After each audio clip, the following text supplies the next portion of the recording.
Sambit Patra, obnoxious, Akash Anand, learner, Yogi Adityanath, असफल मुख्यमंत्री। अनुप्रिया पटेल।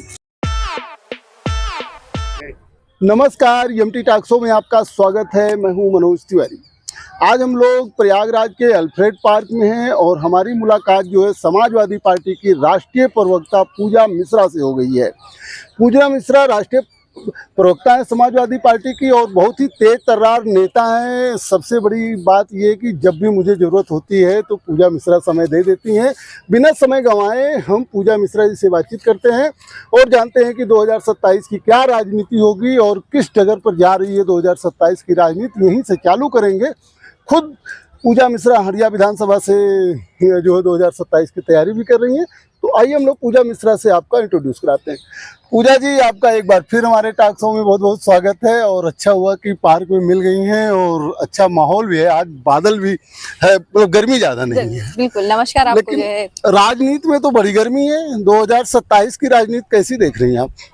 देखिए, 2027 की जो राजनीति आने वाली है, हालांकि राजनीति धीरे धीरे जो है बदलाव आ रहा है उसमें, और 2027 जो उन छात्रों की राजनीति होगी या उन छात्रों का वोट होगा जिनके लिए वैकेंसी निकाल करके एक्सपोज से 5 घंटे के अंदर में भर दी जाती है, हटा दी जाती है। और सोचे उत्तर प्रदेश के ऑफिशियल गवर्नमेंट साइट से जो है अपडेट की जाती है। उसमें पूरा लिस्ट होता है कि माध्यमिक के लिए क्या है, बेसिक के लिए क्या है, और उसके बाद में हटा दी जाती है। उन छात्रों की हताशा देखिएगा।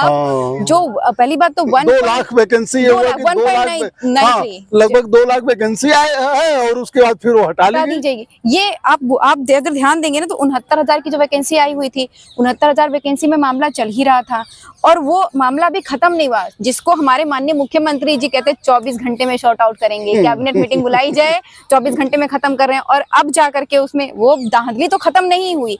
जिनको मिली हुई थी नौकरी, उनकी भी नौकरियां उस 69,000 में से चली जा रही हैं। उसके बाद में आ जाते हैं कि आयोग का गठन कब हुआ है। आपको पता होगा कि जब जो है सरकार बनी है 2017 में, तो 2018 में टेट कराया गया। उसके बाद में हुआ कि अब जो है आयोग का गठन होगा। जो बेसिक शिक्षा आयोग था, चयन बोर्ड था, बेसिक शिक्षा चयन बोर्ड, माध्यमिक शिक्षा चयन बोर्ड, इन सबको मर्ज करके एक आयोग बनाया जाएगा। वो हो जाएगा हमारा शिक्षा चयन बोर्ड। वो कब बना है? 2023 में सितंबर में बना। चलिए ठीक है, 4 साल बाद आपने आयोग बनाया, तब तक कोई एग्जाम नहीं हो रहा। अब सोचिए 2018 में टेट होकर के रखा हुआ है, तब से सुपर टेट नहीं हुआ। कह रहे जब बच्चों ने प्रोटेस्ट किया, जो कि हर साल होना है कि नहीं, अब हम जो है आपको इसको एलिजिबल कर देते हैं। जब तक सुपर टेट नहीं होता तब तक आपका जो वैकेंसी आएगी नहीं तो क्या करेंगे आदमी हाथ में लेकर के। 2018 का अनाउंसमेंट, 2023 में 4 साल बाद आयोग का गठन, और अक्टूबर 2024 में अध्यक्ष का चयन होता है। उसके बाद कराया जाता है पहला एग्जाम, पेट का पेपर, क्या लीक। उसके बाद में तब से लेकर के 2022 में पीजीटी का और टीजीटी का फॉर्म भराया गया हुआ था, और अभी जाकर के जून में उसकी डेट आई है। और टीजीटी का एक बार पोस्टपोन हो चुका है। अब वो छात्र तय नहीं कर पा रहा है कि वो जो छात्र तैयारी कर रहे हैं ना, टीजीटी के लिए भी एलिजिबल है, पीजीटी के लिए एलिजिबल है। अब वो टीजीटी का जो है एग्जाम के लिए तैयारी करेंगे, पीजीटी का जो तय ही नहीं है 2022 के बाद में अब तक हो रहे। तो ये जो लोग हैं जो मेंटली प्रताड़ित हो रखे हुए हैं, जिनकी कई की शादियां, उन्होंने 22 में फॉर्म भरा, शादियां फिक्स हुई कि ये शादियां होंगी, अगर वैकेंसी आ जाती, एग्जाम नहीं हुआ, उनकी शादियां टूट गई।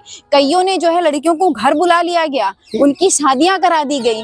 और आप जो है ऐसे सोचिए कि जो कई छात्र थे जिन्होंने आत्महत्या कर लिया, और कई लोग जो है जिनको लग रहा था कि अब तो मैं एग्जाम क्लियर कर लिया हूं।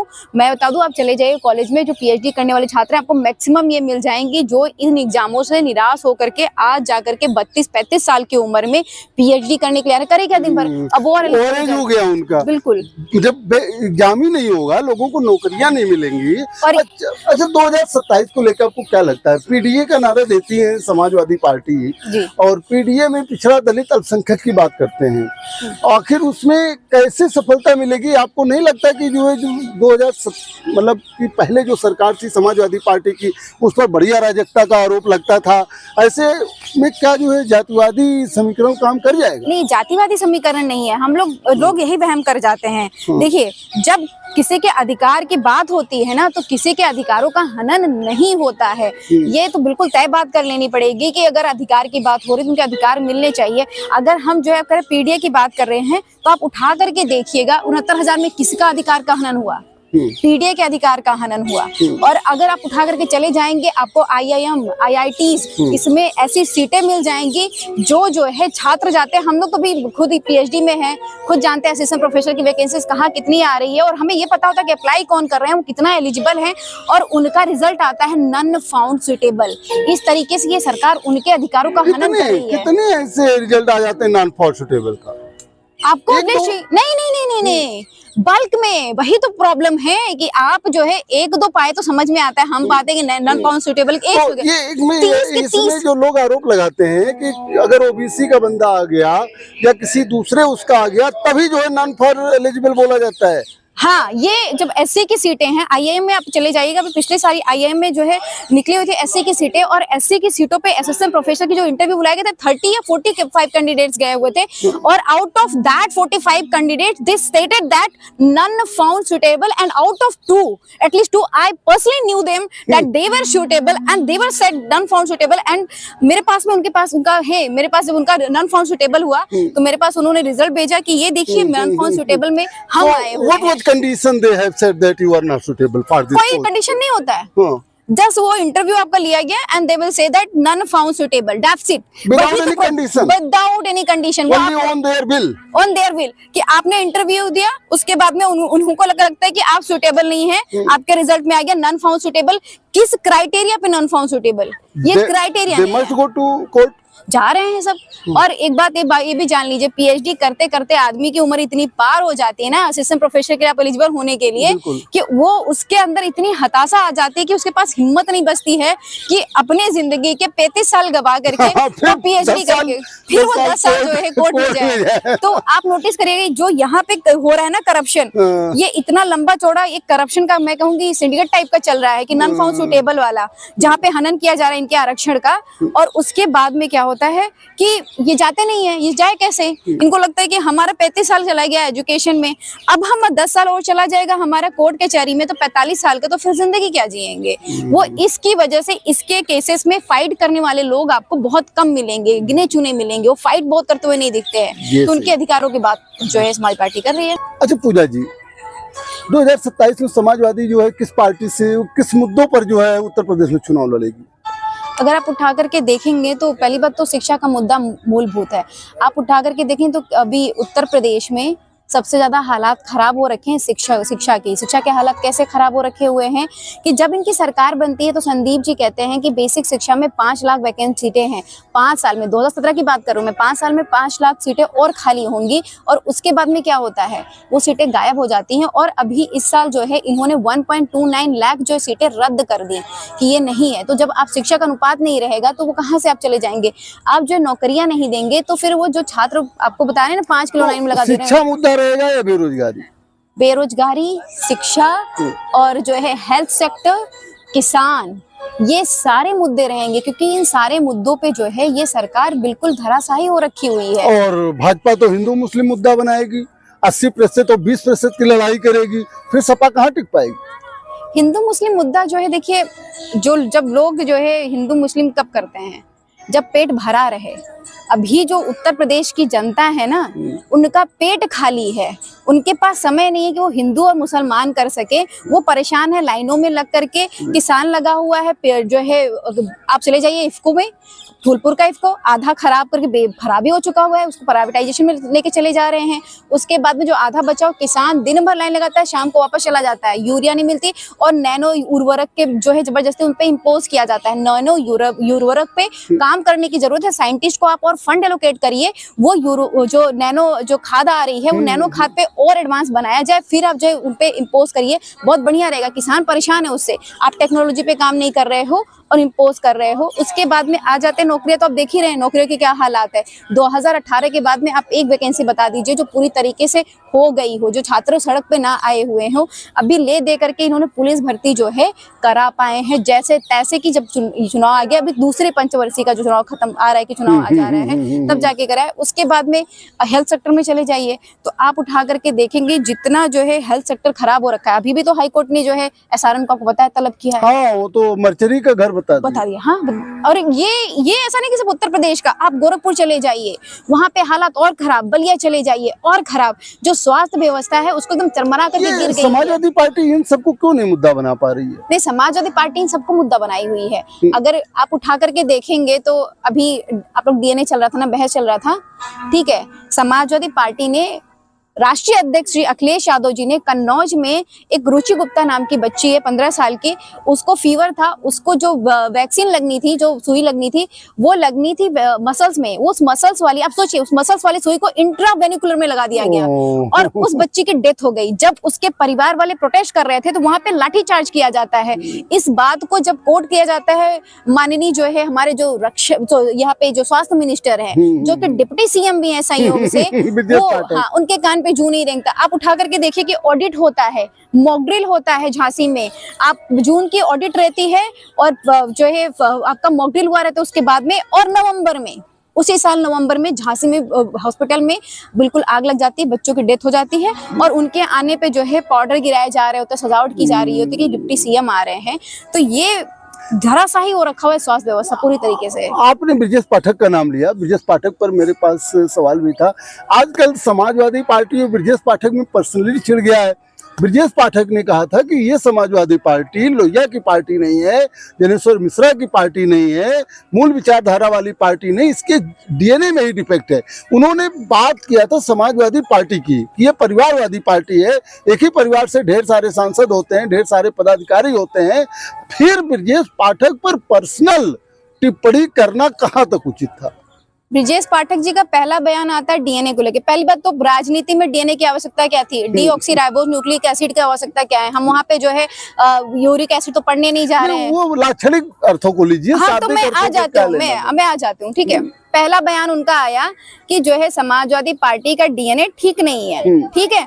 दूसरा बयान आया कि समाजवादी पार्टी के जो है ये इनकी विचारधाराओं से नहीं, ये गुंडों की पार्टी, समाजवादी पार्टी का डीएनए गुंडों का डीएनए है। उसके बाद में तीसरा बयान आता है, क्योंकि भाई साहब रुके ही नहीं, भाई साहब का फिर तीसरा बयान आता है। जब तीसरा बयान आता है तो ये आता है कि समाजवादी पार्टी के नेताओं का डीएनए टेस्ट होना चाहिए। तो जब आप जो है समाजवादी पार्टी के नेताओं के डीएनए टेस्ट की बात कर रहे होते हैं तो आपको पता है डीएनए टेस्ट कब किया जाता है? डीएनए टेस्ट तो तभी किया जाता है ना जब आप पहले एक बार कह रहे हैं कि ये जो है गुंडों का डीएनए है, इसमें समाजवादी पार्टी के डीएनए में डिफेक्ट है, ये सब आप बोल चुके हो ना। फिर आप समाजवादी पार्टी के जब नेता करें तो पूजा मिश्रा के डीएनए पे प्रश्न उठा रहे हैं आप। अब पूजा मिश्रा का भी आप डीएनए टेस्ट कराएंगे, राष्ट्रीय अध्यक्ष जी का अखिलेश यादव जी का डीएनए टेस्ट कराएंगे, इसका मतलब जितने हमारे नेता हैं समाजवादी पार्टी में उन सबका आप डीएनए टेस्ट कराएंगे। तो तब क्या उनके माता पिता पे प्रश्न नहीं उठा रहे थे आप एक स्वास्थ्य मिनिस्टर हैं, एक डिप्टी सीएम हैं, आप बात बोलते बोलते इतनी हल्की बातें बोल ले गए, आपने सदन में जो है श्रद्धेय नेताजी का अपमान कर दिया। और ये जो समाजवादी पार्टी की तरफ पर्सनल टिप्पणी की गई, वो कार्यकर्ता होते हैं, वो भी हमारे ऑफिशियल साइट नहीं कि हमारा समाजवादी पार्टी ऑफिशियल से आया हो, मीडिया सेल से आया हुआ था, उसको भी हटा दिया गया। हम ऐसे बयानबाजों के बीच में बिल्कुल पक्ष में नहीं है, उसको हटाया गया। वो जिन लोगों ने पोस्ट भी किया हुआ है वो हमारा आंतरिक मामला है। अखिलेश यादव और ब्रजेश पाठक में भी चली, नहीं, वो उनको लेकर के खींचे जा रहे हैं। अखिलेश यादव जी ने मतलब राष्ट्रीय अध्यक्ष जी ने साफ साफ कहा कि ये जो बच्चे आहत हो गए थे उनको हमने समझा दिया गया हुआ है, आप डिप्टी सीएम हैं, आप अपनी गरिमा रखिए, आप इस तरीके की बयानबाजी ना करिए, आप जिम्मेदार पद पे हैं तो आप और ज्यादा जिम्मेदारी बढ़ जाती है, ऐसे बयान नहीं आनी चाहिए। लेकिन आप सोचिए मीडिया सेल का जो है पोस्ट उनको दिख गया, लेकिन उनको वो कन्नौज वाला नहीं दिखा, अभी जो है 12 जा रहे हैं वो नहीं दिखा, जो राष्ट्रीय अध्यक्ष स्वयं कर रहे हैं, बल्कि मीडिया से उनके लिए सिग्निफिकेंस क्या है, इंपॉर्टेंस क्या है, ये दिखता है कि वो चाहते हैं कि जो मूल समस्याएं हैं ना कैसे उनसे डाइवर्ट किया जाए। अगर कोई, आपको पता है कि अगर ये सड़क टूटी हुई है ना उससे मतलब नहीं है, अगर सड़क के बाजू में इधर कोई गिर गया हुआ है, उसमें दो लोगों की बहस चले, उसमें चले जाएंगे। सड़क टूटी है उसकी वजह से गिरे, उससे मतलब नहीं है, दो लोगों में बहस क्या चल रही है उसको पूरा फोकस बना लेंगे, आदमी भूल जाए कि सड़क टूटी हुई है। ये भाजपा का जो है वो चाल चरित चेहरा हो रखा हुआ है मूल मुद्दों से हटाने के लिए। पूजा जी, अभी जो है ऑपरेशन सिंदूर किया जो है हमारे देश की सरकार ने, और क्या कहते हैं कि उस पर सारी पार्टियां भी एक ही नहीं हैं, लेकिन कहा जा रहा है कि समाजवादी पार्टी और कांग्रेस इस पर राजनीति भी कर रही हैं। आखिर ऑपरेशन सिंदूर पर राजनीति के लिए जगह कहाँ बचती है? देखिए, राजनीति के लिए जो है जब देश की बात आती है तो कहीं जगह नहीं बचती है। और आप उठा करके देखेंगे ऑपरेशन सिंदूर में जब पहली बार जो है बुलाया गया सर्वदलीय बैठक, तो सारी पार्टियों ने एक साथ कहा कि हम आपके साथ में हैं, सरकार को जो फैसला लेना है, जितना सीवियर फैसला लेना है उतना सीवियर फैसला ले, हम आपके साथ में हैं। उसके बाद में क्या होता है, ऑपरेशन सिंदूर होता है। सेना को लख लख बधाइयां हैं, हम सेना के शौर्य को सलाम करते हैं और उनको बधाइयां देते हैं। उसका पॉलिटिसाइजेशन कब चालू होता है? उसका पॉलिटिसाइजेशन चालू तब होता है जब कहा जाता है तिरंगा यात्रा निकाला जाएगा उनके सम्मान में। अच्छी बात है, तिरंगा यात्रा निकाला जाए, पर वो तिरंगा यात्रा जब जो है पार्टी पब्लिसिटी स्टंट बन जाता है तब दिक्कत होती है। जब आप होर्डिंग लगाते हो, भाजपा के नेता होर्डिंग लगाते हैं सूफिया कुरैशी के साथ में, भूमिका के साथ में, सेना के साथ में, तो अच्छी बात है। जब समाजवादी पार्टी के नेता सूफिया कुरैशी के साथ में, भूमिका के साथ में आप जो होर्डिंग लगाते हैं उसको फाड़ दिया जाता है, वहां पे पॉलिटिसाइजेशन चालू होता है। तिरंगा यात्रा निकाले जा रहे हैं तो हर पार्टी के नेता को बुलाओ। कोई बात नहीं, आप बुला रहे हैं नहीं बुला रहे हैं वो आपकी इच्छा है, हम सेना को सम्मान लगता करते है हैं। कि इसका असर जो 2027 यूपी चुनाव और बिहार चुनाव में भाजपा डालेगी या उसका फायदा लेगी? नहीं ले, भाजपा जो है पुलवामा का अटैक हुआ था, देश का दुर्भाग्य है कि हमारे देश के प्रधानमंत्री राजनीतिक मंच पे खड़े होकर के ये कहते हैं कि शहीदों के नाम पे वोट दे दो। हमारे देश का दुर्भाग्य है कि हमारे देश का प्रधानमंत्री ये कहता है कि हमारे रगों में कभी वो अजन्मा हो जाता है, गर्म सिंदूर दौड़ रहा है। जब आप पॉलिटिसाइज करने लग जाते हो, एट द सेम टाइम आप विजय शाह को नहीं निकाल पाते हो। एक बिहार का जो है आदमी, उसका अश्लील वीडियो, उसका पर्सनल गतिविधि है, वायरल हो जाता है, आप उसको बाहर का रास्ता दिखा देते हो। यही विजय शाह जब जो है चौहान होते हैं, मुख्यमंत्री होते हैं मध्य प्रदेश के, शिवराज सिंह चौहान की पत्नी के ऊपर टिप्पणी करते हैं, तब भी भाई साहब मंत्री होते हैं और उनको आदिवासी नेता है, वोट चाहिए नहीं, तब तुरंत उनको बाहर का रास्ता निकाल दिया जाता है। क्योंकि बाहर का रास्ता इसलिए दिखा देते क्योंकि वो जो है शिवराज सिंह जी की पत्नी है। और यहाँ पे जब जो है सूफिया कुरैशी भूमिका पे टिप्पणी करते हैं, सुप्रीम कोर्ट जो एसआईटी का गठन करता है, हाई कोर्ट तलब करता है कि एफआईआर दर्ज हो, कुछ नहीं करते हैं। सपा नेता के रूप में क्या 2027 में जो माहौल ऑपरेशन सिंदूर से भाजपा बना रही है, उसमें समाजवादी पार्टी के पास क्या काट है? क्या बताएगी जनता को? वो तो माहौल बनाएगी, वो वोट लेगी। नहीं, जनता देखिए सब जानती है। ऐसा ये सोचना कि जनता जो है जानती नहीं है, जाकर के किसी को वोट कर देती है ना, ऐसा नहीं है। 2014 में अगर जनता ने भाजपा को वोट किया था तो इसलिए किया था क्योंकि उन्होंने 2 करोड़ रोजगार देंगे, 15 लाख रुपए हर अकाउंट में काला धन आएगा, किसानों की आय दोगुनी होगी, तो लगा कि हमारी बात की जा रही है, महंगाई खत्म होगी। 2024 में समाजवादी पार्टी जो है देश की तीसरी सबसे बड़ी पार्टी बन के निकली। क्यों निकली है? क्योंकि धरातल पे हम काम कर रहे हैं। वो कहा जाता है, नैरेटिव सेट किया जाता है, that works only 5% and 95% is your groundwork until and unless you are not connecting with the people of. Is Sapa working groundwork? बिल्कुल। हमने 2024 में आपको सीटें गिनाई थी, 2027 में भी हम आपको सीटें गिना देंगे। और हमने 2024 में जब सीटें गिनाई थी, मैं अगर उठा करके आप डिबेट भी देखेंगे ना हमारा, तो हम ऐसे हाथ पे गिना देते थे क्योंकि हमें पता है धरातल पे हम कितना है। और बहुत सारी 2027 की भी सीट गिना दीजिए पूजा जी। उत्तर प्रदेश में कितनी सीटें मिलने जा रही है सपा को? बहुमत से हम सरकार बनाएंगे, ये सत्ता पलट होगा 2027 में, ये तय बात है। हाँ, उसके बाद में फिर अगर आप कहेंगे सीटें, जैसे जैसे चुनाव करीब आएगा 2027 में, आप फिर अगर हम बिल्कुल मौका लगे तो हम आपको सीटें गिनाएंगे। अभी जैसे प्रयागराज में 12 जो है विधानसभा सीटें हैं जी, और 4 विधानसभा सीटें, वो चाहे वो क्या कहते हैं कि हड़िया हो, प्रतापपुर हो, सोराव हो और मेजा हो, 4 जो है समाजवादी पार्टी जीत पाई थी जी। और क्या लगता है आपको 2027 में समाजवादी पार्टी जो है वो ये दोहरा पाएगी या फिर जो है कुछ और होने जा रहा है? देखिए, 4 हमारे जो हम 2000 आप कह रहे हैं ना 22 में हम चुनाव हारे हैं, 4 ही सीटें। पहले तो केवल मंडल में 1 सीट थी उज्जवल रमन की। हाँ बिल्कुल, 4 सीटें हम जो है जीते। तो अगर आप उठा करके देखेंगे तो हमें कई सारी सीटों पे जो है मात कितने पे मिली। अगर आप उठा करके फूलपुर विधानसभा ही देख लीजिएगा तो फूलपुर विधानसभा में हमें लास्ट मोमेंट पे हराया गया, जबरदस्ती हराया गया।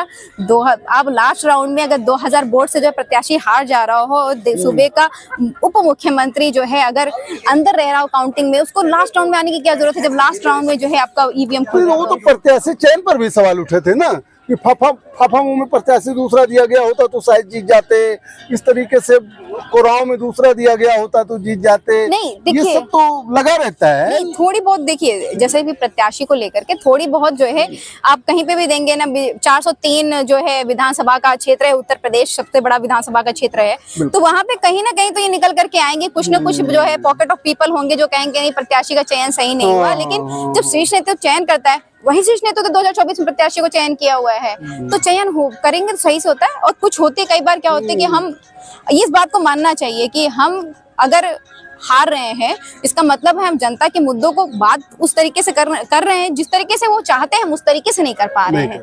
तो हम जब उस तरीके से करेंगे तो वो जनता बिल्कुल हमसे कनेक्ट होगी। और अभी धरातल पे आपको अंदाजा नहीं है कि समाजवादी पार्टी धरातल पे किस लेवल पे किस हिसाब से काम कर रही है। जैसे 2024 तो रिजल्ट आएगा तो हम लोग देखेंगे, अंदाजा तो अभी और पहले लगेगा। 2027 आने दीजिए, 2027 के पहले आपको बिल्कुल अंदाजा लगने लग जाएगा। बिल्कुल। और कई बार चीजें होती है ना, आप कैमरे के सामने नहीं पता चला, विरोधी भी देख रहा हो यही कि अच्छा ये रणनीति नहीं ओपन करते ये कर रहे हैं। सही है। अच्छा पूजा जी, आप भी जो विधानसभा की तैयारी कर रही हैं और हरिया विधानसभा से तैयारी कर रही हैं, जी बिल्कुल, उस पर तो मेरे कई सवाल हैं हरिया पर। इसलिए कि पहले तो राजनीतिक सवाल ही है कि हरिया से सपा से जब विधायक है वर्तमान में हाकिम लाल बिंद जी, तो वहां से किसी दूसरे को तैयारी करने का मतलब गुटबाजी, आप ही नहीं निधि यादव भी तैयारी कर रही हैं, तो ये गुटबाजी नहीं होगी? नहीं, गुटबाजी नहीं होगी। अगर आप उठा करके देखेंगे तो 2022 में मैंने बिल्कुल तैयारी कर रखी हुई थी, 5 साल की भी मेरी जो है राष्ट्रीय अध्यक्ष से बात हुई। हालांकि लास्ट में जो है इनको टिकट मिला। और आप हाकिम लाल बिंद जी को और उठा करके आप देखेंगे तो हमने प्रचार बिल्कुल पूरी तरीके से ढंग से किया। जब जो है हम तैयारी करेंगे, हमारा अधिकार है, हर कार्यकर्ता का अधिकार है कि अगर वो चुनाव लड़ना चाहता है तो अपने क्षेत्र में काम करेगा और क्षेत्र के मुद्दे उठा करके क्षेत्र में तैयारी करेगा। ये तो राष्ट्रीय जो है नेतृत्व की जिम्मेदारी होती है कि कौन सा कार्यकर्ता सही है, कौन सा कार्यकर्ता जीतने वाला है, उसको टिकट देना। उसके बाद में जब उनका फैसला आ गया तो हमारा मानना है कि इफ बट नहीं होता। अगर इफ बट भी होगा तो हम जाकर के अपने राष्ट्रीय नेतृत्व से मीटिंग में आराम से बताएंगे कि हमें इफ बट है इस प्रत्याशी से। लेकिन अगर वो प्रत्याशी चयनित करके दे दिए तो हम लोग बिल्कुल कार्य करते हैं, कोई गुटबाजी नहीं है। वर्तमान विधायक के कामों से आप कितना संतुष्ट हैं हरिया के? समाजवादी पार्टी के जो है विधायक जी जितना काम कर सकते हैं उतना कर रहे हैं, जितने उनको जो है कैपेसिटी है। अभी देखा कर जाएगा तो जो है उन्होंने अपनी निधि की वो मुझे लगता है कि जो 2-4 विधायक हैं जिन्होंने अपनी निधि का पूरा यूटिलाइजेशन किया हुआ है, वहां से जो है समाजवादी पार्टी के विधायक हरिया के वो भी आते हैं जिन्होंने ये इस जो सेशन तक जो है अप्रैल तक उन्होंने अपनी निधि का 95% जो है पूरा हरिया विधानसभा में यूटिलाइज कर लिया हुआ था। उन्होंने जो उनका कार्यभार था उसको किया हुआ, मतलब उनके कामों से आप संतुष्ट हैं? जी जी बिल्कुल। ऐसा नहीं लगता कि जब हरिया से दावेदार आ रहे हैं, चाहे वो निधि यादव हो चाहे आप हो, आपके यहाँ जो है अखिलेश यादव गए भी थे आपके घर, मैं ये नहीं जान पा रहा हूँ कि जो अभी हरिया विधायक हाकिम लाल बिंद मुख्यमंत्री से मुलाकात किए थे, उन्होंने क्षेत्र की मांग को लेकर किया था, वो नाराजगी तो नहीं है? नहीं, देखिए जो ये तो जो है शीर्ष नेतृत्व डिसाइड करेगा कि जो विधायक जी गए वहाँ पे मुख्यमंत्री जी से मिलने के लिए, एक कायदा होता है। अब उन्होंने कायदा को फॉलो किया कि नहीं फॉलो किया हमें नहीं पता, कि अगर आप मुख्यमंत्री से जी से मिलने जा रहे हैं और वो भाई मुख्यमंत्री हमारी पार्टी तो अपोजिशन में है, उन्होंने तो जमीन वो बताया ना, सड़क की लिस्ट दिया था कि हाँ बिल्कुल बिल्कुल। तो ये कायदा होता है, हर पार्टी में कायदा होता है कि अगर आप मुख्यमंत्री जी से मिलने जा रहे हो और हमारी पार्टी करनी तो आपको इन्फॉर्म करना होता है ऑन दिस ग्राउंड और फॉर दिस पर्पज हम जो है मुख्यमंत्री जी से मुलाकात करने जा रहे हैं, और वो कार्यालय पे होता है। या फिर आपको लेटर जाता है वाया सदन में, जो है विधानसभा भवन में लेटर जाता है मुख्यमंत्री जी के पास में कि भाई इस मुद्दे पे ये विधायक को आपत्ति है या विधायक चाहते हैं। अगर आवास पे आप मिलते हैं, वो कितना उन्होंने जानकारी दी थी इसकी जानकारी नहीं है। ऑफिस में मुलाकात हुई? नहीं, वो आवास पे उनकी मुलाकात हुई थी। अच्छा। हाँ, वो जो है मुख्यमंत्री जी के आवास पे मुलाकात हुई। तो मुझे लगता है कि इसीलिए कुछ कार्यकर्ताओं ने लेकर के टिप्पणियां चालू कर दी, क्योंकि भाई ये कायदे से थोड़ा सा बाहर हो जाता है। हो सकता है कि राष्ट्रीय अध्यक्ष जी को बताया हो उन्होंने कि हम जा रहे हैं उनसे मिलने के लिए,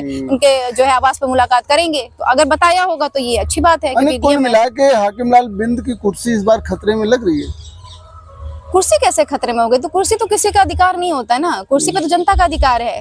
जनता जिसको चाहेगी उसको जब चाहेगी बिठा देगी, जब चाहेगी उतार देगी। वो तो अधिकार क्षेत्र से ही बाहर है ना आपका। अच्छा, अगर हाकिम लाल को ही टिकट मिला, सपा ने दिया, तो पूजा मिश्रा कितना साथ देंगी? पूरा 100% समाजवादी पार्टी जिसको जहां चाहे वो जितना जिसको टिकट दे, मुझे दे दे तो भी 100%, किसी और को दे दे तो भी 100%, वो 100% रहेगा, उसमें कोई कमी आने वाली नहीं है। बिल्कुल। पूजा जी, भारतीय जनता पार्टी तो कहती है कि क्या कहते हैं कानून व्यवस्था बहुत दुरुस्त है और सब लोग सुरक्षित हैं, तो समाजवादी पार्टी अक्सर कानून व्यवस्था पर ही जो है आवाज उठाती है कि कानून व्यवस्था नहीं सही है। मुख्यमंत्री तो जीरो टॉलरेंस की बात करते हैं, तो सपा के पास तो कानून व्यवस्था खराब संबंधित कोई मुद्दा रहेगा नहीं। देखिए, जो बात जो है मुख्यमंत्री जी कहते हैं ना जीरो टॉलरेंस की, इस पे सवाल तो सुप्रीम कोर्ट भी उठाता है। ऐसा थोड़े ना कि सिर्फ समाजवादी पार्टी उठाती है। आपको पता होगा सुप्रीम कोर्ट ने सरकार को 1 महीने में 3 बार तलब किया था, वो भी सिर्फ और सिर्फ कानून व्यवस्था को लेकर के। जीरो टॉलरेंस पे प्रश्न तो जो है इनकी मंत्री भी उठाती है, अनुप्रिया पटेल जी प्रश्न, लेकिन दुखद ये है ना कि तब उठाती हैं जब उनका कार्यकर्ता हॉस्पिटलाइज हो जाता है और उनके कार्यकर्ता की जो बेटी होती है उसको धमकी मिलती है दिन दहाड़े कि उठा लिया जाएगा और उसकी FIR दर्ज नहीं होती है। निषाद पार्टी भी करती है, जब उनके विधायक जो है अपना जाते हैं कार्रवाई कराने के लिए, उनकी कार्रवाई नहीं होती है, तब वो प्रश्न उठाते हैं। इनकी महिला मोर्चा की जो है अध्यक्ष जब सड़क पे बैठ करके रोती, उनका FIR दर्ज नहीं होता, मोलेस्टेशन होता है, तो प्रश्न उठता है। ये परेशानी प्रश्न इन पे उठा रही है NCRB का आंकड़ा कहता है कि उत्तर प्रदेश जो है देश में 1/3 जो है अपराध को ऐड करता है और महिलाओं के प्रति अपराध में नंबर 1 पे। कम था, सपा की सब सरकार थी तो क्या कम था?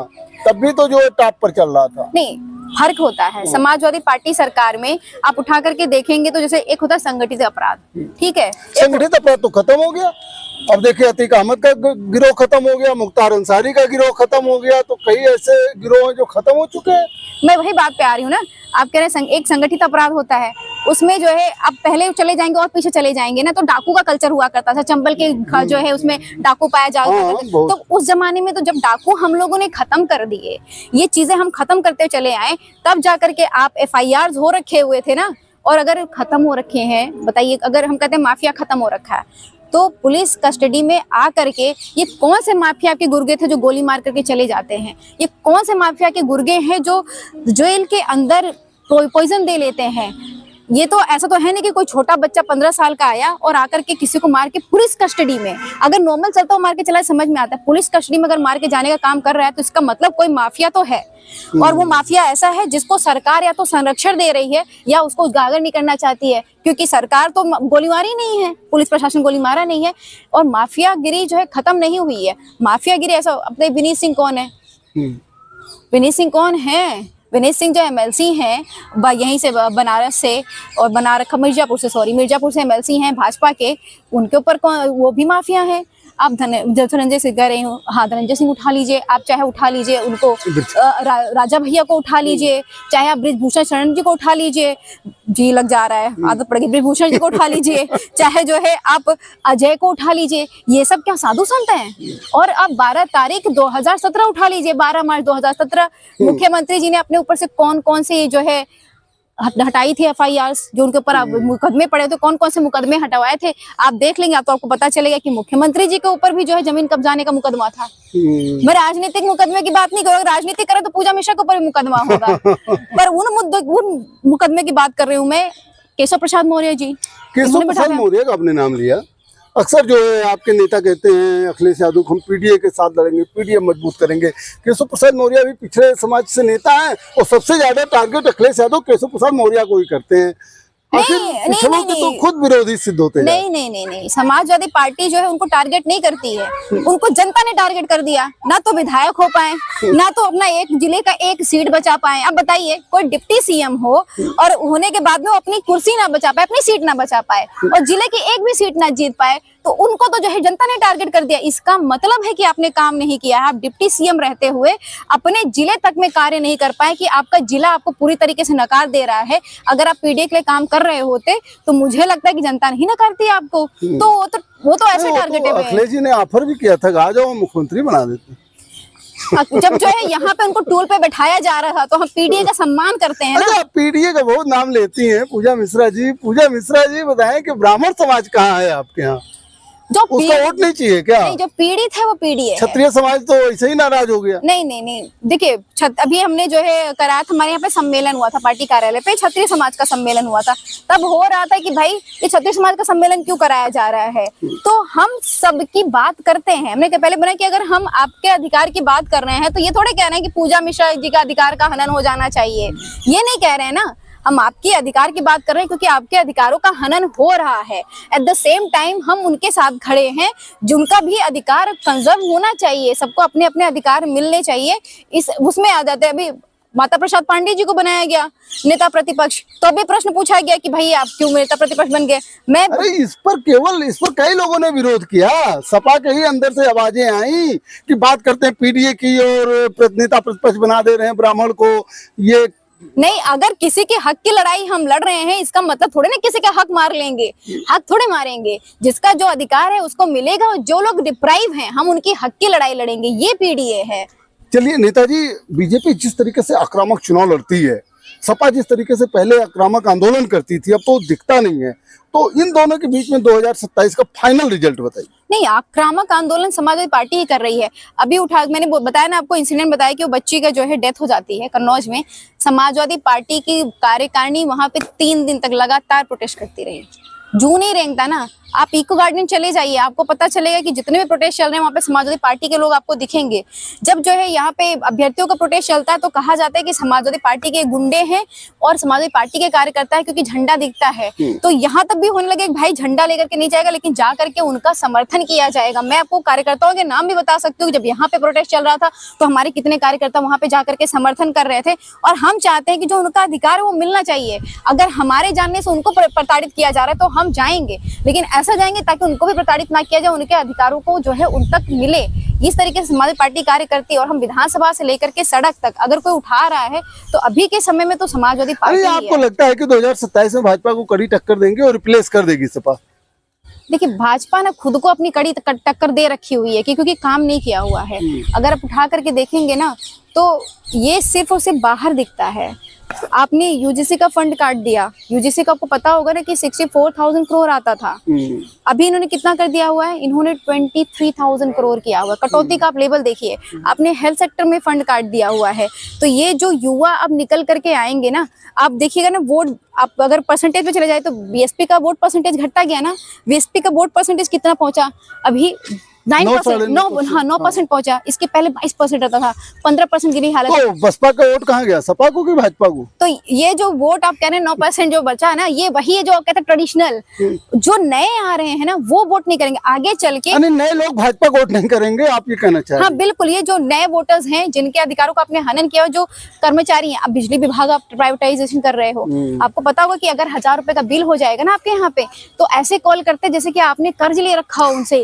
दिन में 4-4, 10-10 कॉल आती है और बिजली गांव तक पहुंचा नहीं पा रहे हैं मीटर लगा करके। 29 तारीख से तो इन लोगों का आंदोलन भी होने वाला है। हाँ बिल्कुल, प्राइवेटाइजेशन इस तरीके से आपको पता है, इन्होंने जब प्राइवेटाइजेशन करना था तो घरों पे जैसे बिजली का बिल बकाया था उसको वसूलने के लिए 10-10 लोग जा रहे हैं। अब उनको कर्मचारी को प्रेशर है, वो करे भी क्या बेचारे, वो जा रहे हैं। उससे पूछिए ना जिनके घर पे वो डर जा रहे हैं कि ये बिजली का बिल लेने आए, हमने ऐसा कौन सा अपराध कर दिया, वो भी 1000 रुपए, 2000 रुपए, 500 रुपए, अगर इतना भी आपका है, आप पे करने में आपको जरा सी देरी हुई है, ड्यू डेट हुआ, इन्हें चाह रहे हैं कि सारे जो बिजली के बिल्स है वो सारे जीरो करके ये प्राइवेटाइजेशन कर दे। तो ये जो कर्मचारी है ना, ये भी इनको वोट नहीं करे। कर्मचारी उनको पहले भी वोट नहीं किया। लोग निराश दिख रहे हैं भाजपा। बिल्कुल बिल्कुल, बहुत निराश है। पता नहीं आप निराश है कि नहीं, आप भी निराश होंगे। अगर आप जाकर के विदिन झांकेंगे तो आपको पता चलेगा कि आप भी निराश है। सबसे मिलना रहता है, व्यूज लेना रहता है। अपनी निराशा हम प्रकट नहीं कर सकते हैं, या है कि नहीं? प्रकट कर देंगे तो आपका चैनल बंद हो जाएगा। ऐसा तुरंत डिमोनेटाइजेशन होगा। अभी आपने देखा होगा ना, 4 PM के लिए प्रॉब्लम आ गई। बिल्कुल, अगर आपने जो है तथ्य की बात की, आपने अगर आप कॉमेडियन हैं, आपने कॉमेडी में जो है कुछ कह दिया तो आपको कटाक्ष कर ही नहीं सकते हैं। सरकार पर व्यंग नहीं बोल सकते, मोदी पर सवाल नहीं उठा सकते। बिल्कुल नहीं। योगी पर सवाल नहीं उठा आजन्मा हो, चाहे उनके रंगों में खून की जगह सिंदूर दौड़े, आप सब प्रश्न नहीं पूछ सकते। सिंदूर दौड़ सकता है क्या? अब मोदी है तो कुछ भी हो सकता है। अगर कई बार लगता है कि कोई झूठ का चेहरा होता ना तो माननीय प्रधानमंत्री जी का चेहरा होता। अगर कोई इंटरनेशनल अवार्ड होता तो शायद वो बिल्कुल बिल्कुल बिल्कुल डिजर्व भी करते हैं अगर उस पे होता तो। चलिए, पूजा जी, हमारा एक फायर राउंड है। मैं एक नाम लूंगा, जो भी पहले समझ में आएगा उसको बोल दीजिएगा आप। ओके। ठीक है। हाँ। संबित पात्रा, ऑब्नॉक्सियस, आकाश आनंद, लर्नर, योगी आदित्यनाथ, असफल मुख्यमंत्री, अनुप्रिया पटेल, सेल्फ सेंटर्ड, ओपी राजभर, बिन पेंदी का लोटा, डॉक्टर पल्लवी पटेल। डायनामिक, क्या? Dynamic, she is dynamic. Dynamic. अब तक सबसे अच्छा मुख्यमंत्री? अगर मेरा उठा करके देखेंगे एक्सपीरियंस, तो मैंने जो है 2 ही मुख्यमंत्री का कार्यकाल देखा है। एक जो है अखिलेश यादव जी का देखा है, दूसरा जो है अभी जो वर्तमान के मुख्यमंत्री हैं उनका देखा सबसे अच्छा मुख्यमंत्री बताइए। मैं अगर मुझसे पूछा जाएगा तो मैं जिनको देखूं उन्हें जज करूंगी ना, तो अखिलेश यादव जी। मैं अखिलेश। हाँ बिल्कुल। चलिए पूजा जी, आज आपने फिर हमको बहुत समय दिया, इसके लिए आपका बहुत बहुत धन्यवाद। Thank you. आपने मेरे को जैसा कि आपने देखा, हमारे साथ समाजवादी पार्टी के राष्ट्रीय प्रवक्ता पूजा मिश्रा जी थी। पूजा मिश्रा से हमने प्रदेश की और प्रदेश की राजनीति पर ढेर सारी बातें किया। पूजा मिश्रा का कहना था कि उत्तर प्रदेश में आगामी जो है विधानसभा चुनाव में सपा की ही सरकार बनेगी, और सपा ने जो है शिक्षकों, स्टूडेंटों को लेकर के, छात्रों को लेकर के, मजदूरों को लेकर के, किसानों को लेकर के ढेर सारे मुद्दे उठाए हैं, जिस पर जो है जनता समाजवादी पार्टी को वोट देगी। आगे भी हम पूजा मिश्रा से आपकी मुलाकात करवाते रहेंगे। देखते रहिए एमटी टॉक शो। बहुत बहुत धन्यवाद। बहुत बहुत धन्यवाद।